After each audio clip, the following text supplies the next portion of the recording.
हाय दोस्तों, अभी जो मैं प्रॉपर्टी आपको शो करने जा रहा हूँ, ये प्रॉपर्टी का नाम है वासुदेव पैराडाइज।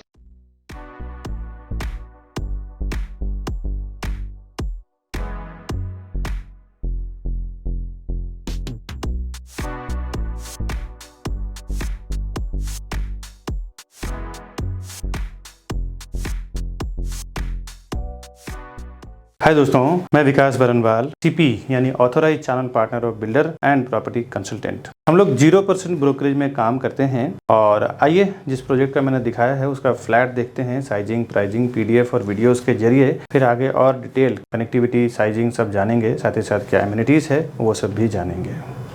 यहाँ से 2 BHK का फ्लैट इसका स्टार्ट हो रहा है। और इस तरफ एक इसकी खास बात यह है कि करीबन सारे फ्लैट्स में 2 से 3 फुट का इसका बालकनी दिया हुआ है। ये एक ब्यूटीफुल पॉइंट्स है, क्योंकि सारे फ्लैट्स में बालकनी जनरली अभी के डेवलपर बालकनी देना बंद कर चुके हैं। तो ये एक बालकनी अभी देखते हैं। बाहर जो ब्लैक कलर का प्लास्टिक्स लगे हुए हैं, बिकॉज बाहर कंस्ट्रक्शन का काम चल रहा है, फ्लैट अंदर गंदा हो जाता है, इसके लिए उन्होंने लगा रखा है। मैं बाहर से आपको व्यू दिखाता हूँ। और हायर फ्लोर से जब आप देखेंगे ना, तो आपको यहाँ से पीछे का खाड़ी का व्यू मिलता है, हिल का व्यू मिलता है, मैंग्रोव्स का व्यू मिलता है। एक अच्छा नेचुरल वातावरण है यहाँ के आसपास में। और सामने देखेंगे तो आपको सिटी का व्यू मिलता है। ये इसका डाइनिंग एरिया है। यहाँ पे आपको 6 से 7 टेबल का, 8 टेबल का आप डाइनिंग लगा सकते हैं। इसके बाद मैं आपको लेके चलता हूँ किचन में। किचन का जो आप देख रहे हैं एज इट इज़ फिनिशिंग आपको मिलने वाला है। यहाँ पे आपको मिल जाएगा, फ्रिज का स्पेस मिल जाता है। इस तरफ आपको सर्विस प्लेटफॉर्म मिलता है, इस तरफ आपको गैस प्लेटफॉर्म मिलता है। और यहाँ पे आपको वॉशिंग मशीन के लिए 3 से 4 फुट का जगह दिया हुआ है। इधर आपको वाटर टैप, इलेक्ट्रिसिटी कनेक्शन मिल जाता है। और विंडो के साइड से आप ये देखें तो आपको किचन मिल रहा है। और जस्ट इसके सामने ही आपको वॉशरूम मिलता है, जो कॉमन वॉशरूम है। इसमें आपको एंड में बाथ एरिया दिया हुआ है, बीच में टॉयलेट एरिया, और यहाँ पे वॉश बेसिन दिया हुआ है। आप चाहें तो यहाँ पे ग्लास लगा सकते हैं, बाथ एरिया को सेपरेट कर सकते हैं। ये तो मैंने आपको किचन, हॉल और कॉमन वॉशरूम दिखाया है। आगे मैं अभी आपको इसका कॉमन बेडरूम और मास्टर बेडरूम दिखाता हूँ।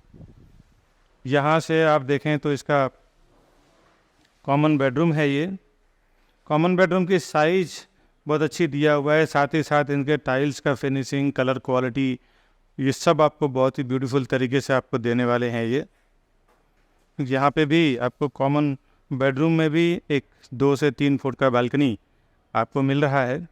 विंडो के साइड से ये बेडरूम का व्यू देखें तो यहाँ पे फॉल सीलिंग किया हुआ है, अदरवाइज हाइट इसकी बहुत अच्छी है। आप फैन के जो लगा हुआ है वहाँ एक्चुअल इसका हाइट है। अभी मैं आपको मास्टर बेडरूम दिखाता हूँ कि इसका मास्टर बेडरूम किस टाइप का है। ये तो आपने कॉमन बेडरूम देखा है, यहाँ से इसका मास्टर बेडरूम स्टार्ट होता है। और मास्टर बेडरूम के बाद आप जब एंटर करते हैं, एंटर करते ही लेफ्ट हैंड साइड पे आपको इसका वॉशरूम मिल रहा है। यहाँ पे आपको एक यूटिलिटी का जगह आपको अलग से मिलने वाला है, ये आप देख सकते हैं। गीजर वगैरह लगा हुआ है, ये आपको अलग से जगह मिलेगा। साथ ही साथ इधर आपको वॉश बेसिन, बाथ एरिया और कमोड एरिया ये मिल रहा है। और आप यहाँ से देखें तो ये पूरे बेडरूम का जगह आपको मिलता है। और यहाँ पे भी 2 से 3 फुट का आपको बालकनी का स्पेस मिल जाता है। यहाँ से बैक साइड का व्यू आपको क्रिक व्यू मिलता है। ये ब्लैक कलर का प्लास्टिक्स लगे हुए हैं, जिसके वजह से आपको मैं पीछे का व्यू नहीं दिखा पा रहा हूँ। इधर से यहाँ से वार्डरोब का स्पेस। अभी एक और अच्छी बात है कि यहाँ पे वार्डरोब का स्पेस दिया हुआ है, ये आप देख सकते हैं।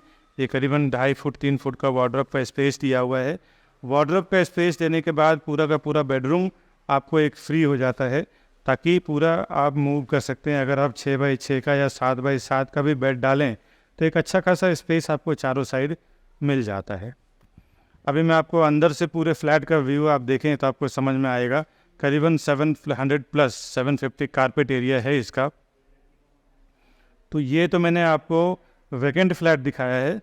अभी मैं आपको इसका फर्निश्ड फ्लैट दिखाता हूँ किस टाइप का है। यहाँ से आपको मैं एक फर्निश्ड फ्लैट दिखा देता हूँ, ताकि एक अंदाज़ा मिल जाए कि फर्नीचर करने के बाद एक डेमो फ्लैट किस टाइप का जगह आपको यूज़ करने को मिलता है।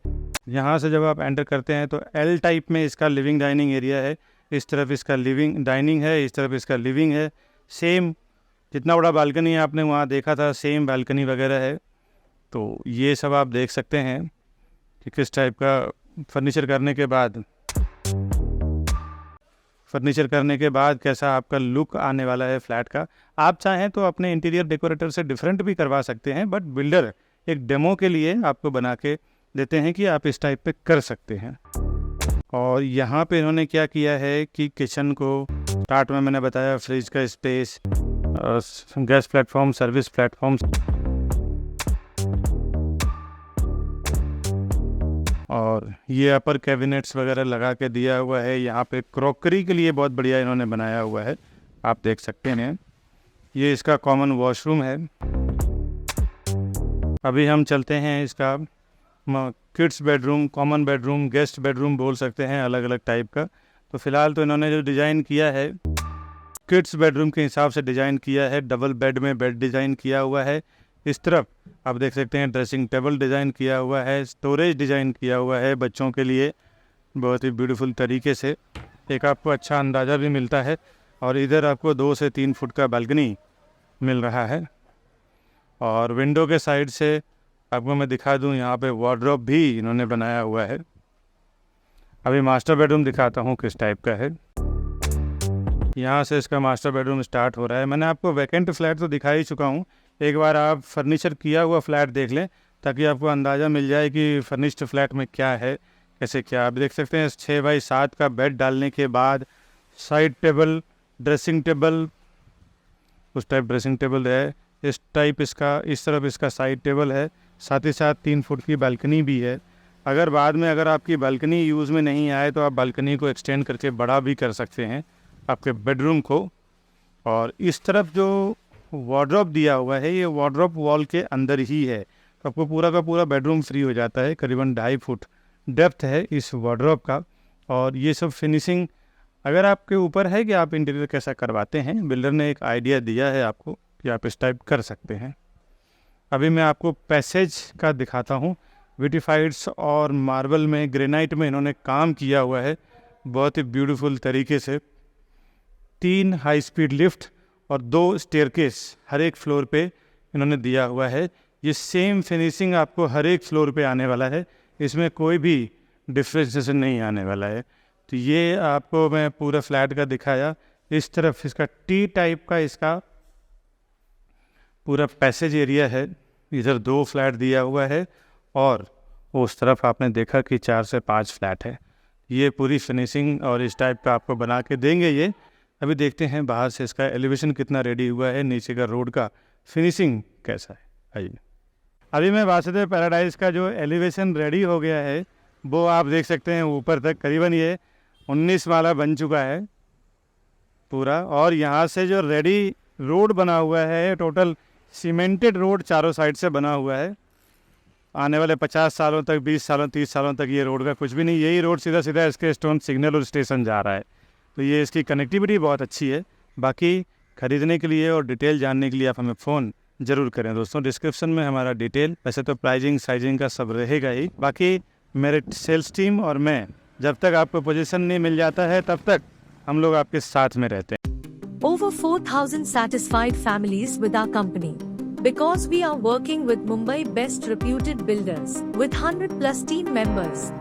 We are providing services like your dreams. And we have received 100 awards and certificates with over 15 years of experience and 1,200 project reviews on YouTube. The best real estate company, Property Plaza Vikas Varnawal. Project है Vasudev Paradise, Mira Road location में। अब इस particular project की बात करें, 1.9 एकड़ का इसका लैंड एरिया है और फ्री होल्ड लैंड है। 12th स्टोरी टावर है, 1 विंग की सोसाइटी है। हर एक फ्लोर पे 8 फ्लैट, 3 हाई स्पीड लिफ्ट और 2 स्टेयरकेस है।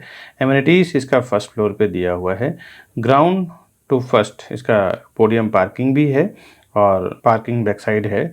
और फर्स्ट लेवल कॉमर्शियल है जो फ्रंट साइड है। Ground and first level residential इसका स्टार्ट हो रहा है पहले माले से। रेरा में अगर आप इसका passing plan, floor plan, sizing वगैरह देखना चाहते हैं तो इसका महारेरा नंबर है P5170021181। इस महारेरा वेबसाइट के थ्रू जाके देख सकते हैं क्या इसका साइजिंग प्राइजिंग गवर्नमेंट के द्वारा संचालित किया जा रहा जो रेरा का वेबसाइट है जो बिल्डरों के लिए लागू होता है, वहाँ से क्या इसको अप्रूवल मिला हुआ है। रेरा में पोजीशन जनवरी 2025 है और बिल्डर का आपको पोजीशन अप्रैल 2024 को दे देंगे, बिकॉज ये 4-6 महीने 8 महीने का तो एक्सटेंशन बिल्डर लेके चलते हैं। सीसी रिसीव्ड हो चुका है, इसमें हिल व्यू, सिटी व्यू, पीछे का देखें तो मैंग्रोव्स और खाड़ी का व्यू मिलता है आपको। लोकेलिटी ज़्यादातर इसमें हिंदू लोकेलिटी के लोग हैं और ऑलमोस्ट सारा पूरा स्लैब इसका कंप्लीट हो चुका है। सारे बैंकों से अप्रूव्ड है, जिस भी बैंक से आप लोन लेना चाहें इजीली आपको लोन मिल जाएगा। प्रॉपर्टी इसमें 1 BHK, 2 BHK, 3 BHK। मैं आता हूं अभी साइजिंग प्राइजिंग में। उसके पहले कुछ एमिनिटीज़ जानते हैं, जिसमें club house, जिम्नासियम, yoga centre, rooftop garden, jogging track, senior citizen corner, decorative AC entrance lobby, CCTV camera and video door phone, ये सब आपको आएगा। अब इसकी प्राइजिंग पे आते हैं। इसमें 1 BHK का साइज 509 यानी 509 स्क्वायर फुट का है। बहुत बड़ा कारपेट एरिया है। देखें तो 509 स्क्वायर फुट का बहुत रेयर देखने को मिलता है, जिसका फ्लैट कॉस्ट 60 to 72 लाख के बीच में यानी 60 से 72 लाख के बीच में है। 2 BHK का कारपेट एरिया 697 और 750 यानी 697 और 750 स्क्वायर फुट का है। इसका जो कॉस्ट है फ्लैट का 90 लाख से लेके 1 करोड़ 9 लाख के बीच में है, यानी 90 to 1.909 CR। 3 BHK इसमें 958 स्क्वायर फुट का है कारपेट एरिया, जिसका प्राइजिंग 1 करोड़ 20 लाख से 1 करोड़ 37 लाख के बीच में है। इसमें पार्किंग अगर आप लेना चाहें तो 6 से 7 लाख के बीच में इसका पार्किंग का प्राइस है। आगे प्रॉपर्टी खरीदने के लिए बिल्डर से आपको क्या क्या टेक्निकल चीज़ों का नॉलेज होना चाहिए, लीगल डॉक्यूमेंट्स क्या होनी चाहिए, क्या क्या टर्म्स एंड कंडीशन होते हैं, उसके लिए आगे का वीडियो जरूर देखें आप। बहुत सारे लोग हमारे इस वीडियो को देखने के बाद डायरेक्ट चले जाते हैं प्रॉपर्टी खरीदने के लिए। उन्हें ऐसा लगता है कि मैं प्रॉपर्टी डायरेक्ट लूंगा तो हमारा ब्रोकरेज का फीस यानी CP जो चैनल पार्टनर होते हैं उसका ब्रोकरेज चार्ज बच जाएगा। दोस्तों आपको एक बार बता दूं, बिल्डर के पास इतना टाइम नहीं होता कि वो वहां पे बैठ के प्रोजेक्ट को बेचे। क्या क्या चीज़ों को वो इंक्लूड करते हैं। जब कोई भी फाउंडेशन वो डालते हैं ना किसी प्रोजेक्ट का है, तो एक नई कंपनी बनाते हैं ज्वाइंट वेंचर में या फिर खुद की CA के द्वारा, और उसके बाद क्या क्या चीजें कैलकुलेट होता है एक प्रोजेक्ट को सेल करने के लिए, वो आज आप ध्यान से समझें। पहले तो लैंड का प्राइस कैलकुलेट होता है, उसके बाद जो CA के चार्जेस होते हैं, इंजीनियर का चार्जेस होता है, आर्किटेक्ट का चार्जेस होता है, साथ ही साथ ये सब होने के बाद फिर वो कंस्ट्रक्शन होगा। उसके लिए एक कॉन्ट्रैक्टर को कॉन्ट्रैक्ट दिया जाता है, चलो इस कंस्ट्रक्शन को पूरे बिल्डिंग को कंप्लीट करेंगे और बना के उसको हैंडओवर। साथ ही साथ म्युनिसिपल कॉर्पोरेशन MBMC होती है, BMC होता है, TMC होता है, कहीं ग्राम पंचायत होता है। तो ये सारों जो गवर्नमेंट बॉडी जहाँ पे काम करती है, गवर्नमेंट अथॉरिटी जहाँ पे काम करती है, वहाँ से परमिशन लिया जाता है। ये तो बेसिक बिल्डिंग और कंस्ट्रक्शन का खर्चा हो गया। इसके बाद ऑफलाइन मार्केटिंग, जो हाईवे पे होर्डिंग्स लगता है, बोर्ड लगता है, उसका पैम्पलेट्स होते हैं, उसका ब्रोशर होता है, उसका ऑनलाइन मार्केटिंग में जिसमें वेब पोर्टल्स होते हैं, जो प्रॉपर्टी पोर्टल्स होते हैं, जिसमें मैजिक ब्रिक, 99 एकड़ हाउसिंग, ये सब जो पोर्टल्स होते हैं। इसके बाद एजेंट मार्केटिंग की बात करता हूँ, जो रियल एस्टेट एजेंट यानी चैनल पार्टनर्स या प्रॉपर्टी डीलर्स को जो ब्रोकरेज दिया जाएगा, वो भी ये सारे प्राइस को इंक्लूड करके फिर डिसाइड होता है कि प्रोजेक्ट का पर स्क्वायर फुट प्राइस क्या होगा। बिल्डर पहले से ही सारे प्राइस को इंक्लूड करके फिर वो एक पर स्क्वायर फुट प्राइस बनाते हैं। इसके बाद जो वो सेल्स टीम हायर करते हैं, सेल्स टीम का भी जो 2 से 3 साल में क्या खर्च आएगा सेल्स टीम को लेके, एक 10 लोगों की या 8 लोगों की टीम होगी उस प्रोजेक्ट को बेचने में, उसका भी पूरा एक एक्सपेंस जोड़ दिया जाता है। पूरा एक्सपेंस जोड़ने के बाद पर स्क्वायर फुट प्राइस डिसाइड करते हैं, फिर वो मार्केट में लॉन्च करते हैं कि ये प्राइस में बेचना है। तो फ्रेंड्स, कहाँ से आपका प्राइस बचेगा ये आप एक कैलकुलेशन लगा सकते हैं। आप देखें कहीं कहीं पे सोल सेलिंग टीम नहीं होती और कहीं कहीं पे उनकी सेल्स टीम नहीं होती, तो किसी किसी को मैंडेट दे दिया जाता है कि भाई मैं 500 से 1000 फ्लैट का प्रोजेक्ट बना रहा हूँ, मेरा काम है बनाना और आपका काम है सेल करना। दोस्तों उसमें ना एक अच्छा खासा पर स्क्वायर फुट पे कमाई होती है, 500,000 रुपीज पर स्क्वायर फुट पे कमाई होती है मैंडेट टीम की। एक प्राइस डिसाइड होता है कि इतना बॉटम प्राइस आपका है, इसके ऊपर जो भी मैं प्राइस में सेल करूंगा पूरा का पूरा मेरा रहेगा। सपोज बिल्डर अगर 15,000 रुपया 15,000 रुपीज पर स्क्वायर फुट अगर प्राइस वो देता है सेल करने के लिए, और मैंडेट टीम जो होती है, सोल सेलिंग टीम जो होती है, अगर वो 16,000 रुपये पर स्क्वायर फुट में बेचती है तो 1,000 रुपीज पर स्क्वायर फुट का उसको अलग से कमीशन बन जाता है दोस्तों। तो ये कोई आपको नुकसान करने वाली चीज नहीं है। और सीपी के साथ जाने में क्या फायदा है आपको, फर्स्ट टाइम जब विजिट करते हैं ना बिल्डर के प्रोजेक्ट पे, उसी टाइम आप सीपी को साथ में लेके जाएं। नहीं तो कई बार ऐसा मैंने देखा है प्रैक्टिकल की, विकास जी मैंने जाके वहां पे विजिट किया है। अब आप बताइए प्राइसिंग में क्या करा पाएंगे। इस चीज को देख के दोस्तों मैंने कई बार देखा है कि एक बार जब आप बिल्डर के सिस्टम में एंटर कर जाते हैं, उनके सॉफ्टवेयर पे आपका नाम, आपका कॉन्टैक्ट नंबर जब एक बार रजिस्टर हो जाता है, तो आप तकरीबन 3 से 6 महीने के लिए आप उनके साथ लॉक हो जाते हैं। उसके बाद जब क्लाइंट हमारे पास आते हैं, बायर हमारे पास आते हैं कि हमारा प्राइस का क्या होगा, डॉक्यूमेंटेशन का क्या होगा, उसके बाद हम कुछ नहीं कर सकते, क्योंकि डेवलपर का ये कहना है कि ये हमारे डायरेक्ट कस्टमर है, इसमें आप इंटरफेयर ना करें। आप इंटरफेयर करेंगे तो फिर कुछ मतलब नहीं है, आपको हम कंसिडर ही नहीं करेंगे, आपको हम काउंट ही नहीं करेंगे। तो कभी भी फर्स्ट टाइम जब आप बिल्डर के प्रोजेक्ट पे जाते हैं तो उसी टाइम आप अपने सीपी को साथ में लेके जाएं, जिसको भी उस प्रोजेक्ट के रिलेटेड नॉलेज है। अभी मैं जो भी मार्केटिंग कर रहा हूं ना अपने चैनल पे, इस सारे प्रोजेक्ट का आप देखें तो डॉक्यूमेंटेशन, डिटेल सब कुछ हमें पता होता है, तब जाके हम उस प्रोजेक्ट का प्रमोट करते हैं अपने चैनल पे, ऑनलाइन या फिर कोई भी वे से। प्रोजेक्ट का क्या डिमांड है, क्या सप्लाई है, उसका भी नॉलेज आपको नहीं है। रेरा के क्या नॉर्म्स लिखे हुए हैं, कमेंसमेंट सर्टिफिकेट क्या है, कब उसका ओसी आने वाला है, क्या उसका बिल्डिंग कंप्लीशन सर्टिफिकेट रहेगा, लीगल नॉर्म्स भी आपको पता नहीं होता है। उस एरिया में जो सीपी काम कर रहा है, चैनल पार्टनर काम कर रहा है, उसको पूरा ओवरऑल इन एंड आउट उस प्रोजेक्ट रिलेटेड पता होता है। दोस्तों कई बार हमने ऐसे बुकिंग करवाया है, देखा है कि जो डायरेक्ट कस्टमर गए हैं उन्होंने 15,700 में बुकिंग किया है। मैंने जो और मेरी टीम ने जो बुकिंग करवाया है 15,100, 200 में बुकिंग कराया है। कहीं ना कहीं 600-700 रुपये का फर्क पड़ता है। 1000 से 2000 स्क्वायर फुट का अगर आप प्रॉपर्टी लेते हैं तो 700 के हिसाब से 1000 स्क्वायर फुट की प्रॉपर्टी की कीमत में आपको 7 लाख रुपए का फर्क पड़ता है। करीबन अगर जोड़ी फ्लैट आपने लिया तो 14 लाख रुपए चला जाता है। ये प्रॉपर्टी का मामला है दोस्तों। यहाँ पे ना 2-5 हजार 10 हजार का गेम नहीं होता। अगर थोड़ी सी चीजें आपको पता ना हो ना तो सीधे सीधे 10-15 लाख रुपए आप ज्यादा से ज्यादा दे के आ जाते हैं। और वहां पे क्या डिस्काउंट चल रहा है, क्या स्कीम चल रहा है, क्या ऑफर चल रहा है। कई बार तो ये देखने को मिला है कि बिल्डर प्रोजेक्ट लॉन्च करते हैं, स्टैम्प ड्यूटी जो 6% 7% आज के मार्केट में चल रहा है वो डिस्काउंट होता है। कभी कभी रजिस्ट्रेशन चार्ज डिस्काउंट होता है, कभी कभी पीएलसी यानी प्रीफर लोकेशन चार्ज नहीं होता, कभी कभी फ्लोराइज नहीं होता, जो आपको पता नहीं होता है। बोर्ड पे लिखा होता है स्टैम्प ड्यूटी डिस्काउंट है, बट अब आप जाते हैं तो उससे ज़्यादा डिस्काउंट का टाइम खत्म हो चुका है। अभी आपको स्टैम्प ड्यूटी भरना पड़ेगा, स्टैम्प ड्यूटी पे करना पड़ेगा और उसके नाम पे फिर आपसे 5 से 10 लाख रुपए ज़्यादा ले लिया जाता है। ऐसे मैंने कई जगह एक्सपीरियंस किया है और बड़े बड़े ब्रांड का मैं आपको बता दूं डेवलपर हैं जिन्होंने ये काम किया है। मैं ब्रांड का नाम नहीं लेना चाहता ऑनलाइन, नहीं तो मेरे ऊपर काफ़ी रिस्क हो चुके, काफ़ी सारे केसेस भी चल रहे हैं, तो मैं ब्रांड का नाम तो नहीं लेना चाहता, लेकिन जनरल सी बात बता दूं, बड़े बड़े ब्रांडेड डेवलपर की बात कर रहा हूं जिन्होंने स्टैम्प ड्यूटी डिस्काउंट बोल के कस्टमर से स्टैम्प ड्यूटी का पैसा ले लिया, फ्लोराइज ले लिया और पीएलसी के नाम पे 4-4, 5-5 लाख रुपया ले लेते हैं ये कि भाई हम आपको फॉरेस्ट फेसिंग में देंगे तो 5 लाख रुपए एक्स्ट्रा लेंगे, हाईवे फेसिंग में देंगे तो नॉर्मल प्राइस में सेल करेंगे। जो कोई इन्वेस्टर्स होते हैं ना वो जानते हैं एक प्रोफेशनल्स की कीमत। कई बार मेरे जो इन्वेस्टर्स हैं, एनआरआईस हैं, अब्रॉड के हैं या इंडियंस हैं, तो वो कहीं भी ऑफलाइन ऑनलाइन उनको इन्फॉर्मेशन मिलता है प्रोजेक्ट का, तो वो सामने से आके एक बार कांटेक्ट करेंगे कि विकास जी हमने ये प्रॉपर्टी देखा है, आप या फिर आपका कोई सेल्स पार्टनर हो हमारे साथ चलो, हमें वो प्रॉपर्टी परचेस करना है। क्योंकि उनको पता होता है कि एक प्रोफेशनल पर्सन जो हमेशा उस काम को लेके प्रैक्टिस कर रहा है, उसको जो नॉलेज है, उसको जो एक्सपीरियंस है, वो नॉलेज एक्सपीरियंस के साथ काम करेगा।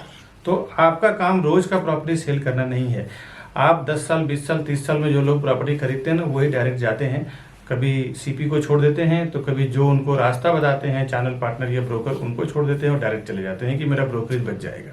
दोस्तों जो हर 2 साल 3 साल में पैसे इन्वेस्टमेंट करते हैं, प्रॉपर्टी में ट्रेडिंग करते हैं, उनका पर्सनली एक सीपी या ब्रोकर या प्रॉपर्टी डीलर होता है जिसको वो हर प्रोजेक्ट पे लेके जाते हैं, वहाँ पे जाके वेरीफाई करवाते हैं, एक प्रॉपर डॉक्यूमेंटेशन चेक करवाते हैं, उनको सामने से ब्रोकरेज भी देते हैं, क्योंकि उन्हें पता है कि एक प्रोफेशनल पर्सन जो है वो अपने प्रोफेशन में एक्सपर्ट है, उसको साथ में देना बहुत जरूरी है। ये नए लोग जो 10-20 साल 30 साल में जीवन में 1-2 बार प्रॉपर्टी खरीदते हैं ना, वही इस टाइप का काम करते हैं कि मैं प्रोजेक्ट पे जाऊं और हमारा ब्रोकरेज बच जाएगा, उसको क्रॉस कर दूं। ये सब कभी ना करें, बहुत सारे नुकसान से आप बच जाएंगे, आपको बहुत बेनिफिट होगा सीपी के साथ जाने में। आप ज़्यादा से ज़्यादा 1, 2 या 3 प्रॉपर्टी खरीदते हैं, हम लोग बिल्डर के साथ बल्क में साइन करते हैं, हम लोग 100-200 प्रॉपर्टी बेचेंगे। आप बिल्डर को 2 या 3 करोड़ 5 करोड़ का ट्रांजेक्शन कराएंगे, हम लोग 100-100 200 करोड़ 300 करोड़ दिलवाते हैं।